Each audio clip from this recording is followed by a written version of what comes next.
Delhi NCR में रविवार सुबह तेज बारिश हुई, जिससे लोगों को पिछले 2 दिनों से पड़ रही उमस भरी गर्मी से राहत मिली है। लेकिन सुबह सुबह हुई इस बरसात के कारण कई इलाकों में पानी भर गया, जिसके बाद जल भराव की समस्या से लोगों को दो चार होना पड़ रहा है।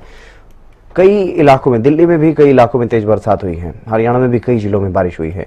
तापमान में काफी गिरावट, लेकिन तस्वीरें आप देख सकते हैं किस तरह से लोगों को परेशान होना पड़ रहा है। फरीदाबाद में भी बारिश के बाद जलभराव और जाम की स्थिति है। फिलहाल कुछ जिलों के लिए बारिश की संभावना जताई गई है।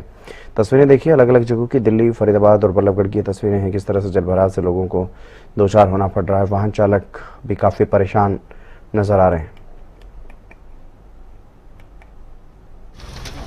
मौसम विभाग ने आज 7 जिलों में भारी बरसात का येलो अलर्ट जारी किया गया है, जिसमें रेवाड़ी, महेंद्रगढ़, गुरुग्राम, नूंह, पलवल व यमुनानगर शामिल है। वहीं पिछले 4 दिन से लगातार बरसात होने से शहर में जल भराव की समस्या उत्पन्न हो गई है। वहीं हम पूरे प्रदेश की बात करें तो अभी तक महेंद्रगढ़ जिले में 543 mm बरसात हुई है, जो 1 जून से 2 अगस्त तक हुई है। लगातार अत्यधिक बरसात होने से सब्जी की जो फसल है वो खराब हो रही है, और फसल खराब होने की वजह से सब्जियों के जो दाम है वो आसमान छू रहे हैं। लगातार बरसात होने से शहर में जल भराव की समस्याएं उत्पन्न होगी, जिससे काफी परेशानियों का सामना लोगों को करना पड़ रहा है। कहीं न कहीं लगातार बरसात होने से उमस भरी गर्मी से जरूर राहत मिली है, लेकिन बरसात से अनेक समस्याएं भी उत्पन्न हुई है। लगातार बरसात होने से किसानों की जो फसल है वो जल भराव की वजह से नष्ट होती जा रही है, जिसकी मुआवजे की भी मांग जमींदारों ने सरकार से की है।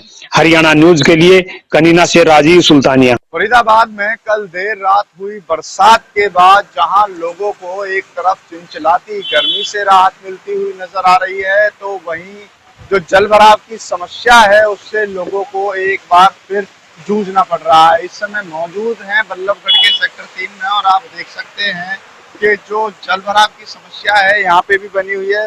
तो जहाँ एक तरफ अंदरूनी शहर में जो जल भराव की समस्या बनी हुई है, तो वहीं आपको बता दें कि तमाम फरीदाबाद हल्की बरसात के बाद ऐसे ही जलमग्न होते हुए नजर आ रहा है।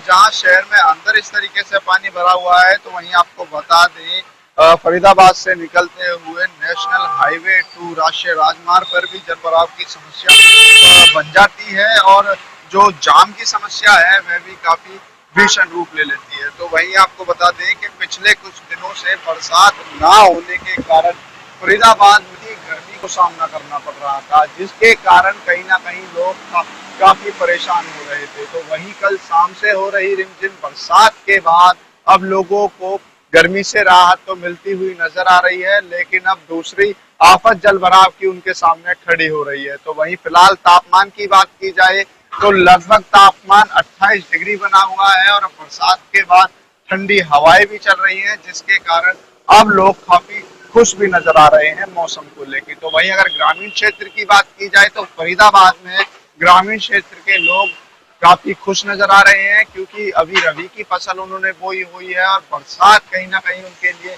अमृत का काम करती है। ऐसे में बरसात इससे पहले नहीं हो रही थी, तो कहीं ना कहीं किसान भी काफी चिंतित नजर आ रहे थे, लेकिन अब बरसात हुई है तो कहीं ना कहीं किसानों के चेहरे पर खिलते हुए नजर आ रहे हैं। हालांकि अगर ज्यादा बरसात होती है तो इसका खामियाजा किसानों को भी भुगतना पड़ेगा, लेकिन फिलहाल की बात की जाए तो जितनी बरसात हुई है इतनी अभी उनके लिए पर्याप्त नहीं है।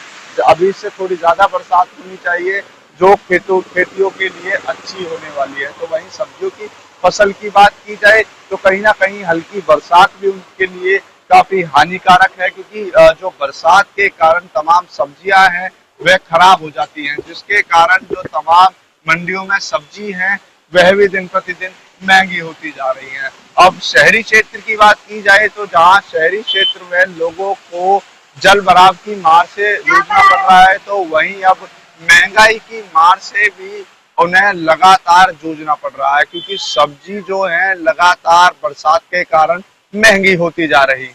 अब देखना ये होता है कि कब तक लोगों को जल भराव की समस्या से ऐसे ही जूझना पड़ता है, क्योंकि आए साल नगर निगम हो या फिर हुड्डा डिपार्टमेंट हो, हर बार यही दावे करते हुए नजर आता है कि इस बार लोगों को जल भराव की समस्या से नहीं जूझना पड़ेगा। लेकिन जैसे ही बरसात का मौसम आता है, हल्की बरसात भी आती है, तो कहीं ना कहीं पूरा फरीदाबाद शहर जलमग्न होते हुए नजर आता है और हल्की बरसात ही उन तमाम दावों पर जो कि प्रशासन के द्वारा किए जाते हैं, उन सब पर पानी फेरती हुई नजर आती है।